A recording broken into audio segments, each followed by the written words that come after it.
How to check supplier's gold status Alibaba.com. To check a supplier's gold status on Alibaba, you need to look for a distinctive gold icon and a number of years they have held the membership.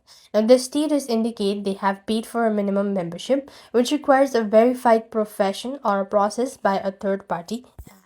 So what you need is, first thing first, you want to go to Alibaba.com and search for the product. Now, for example, I'm just going to go with this. On the search result, you want to find or you just want to find the filter on the left hand side. So here it is, the product. Now what you need to do is you could just check for the box, or check the box for a gold supplier to show only supplier with a membership. So basically you want to scroll down and look for the gold membership.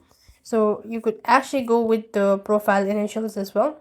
You can go ahead and combine this with a trade assurance and verified supply filter for added security as well. And number two, or if you do the method number two, you could click on the supplier's name or a product listing to go to their company's profile page. You could look for their gold icon next to the supplier name as well, and the icon will have a number indicating how many years the company has been a gold supplier, such as 9 years or 10 years as well. As you can see, this is the verification certificate. Now if I go and scroll down, you could go to the company's name and all that stuff. So that's all. I hope the video was helpful. Make sure to like, share and subscribe. Thank you for watching. See you in the next video.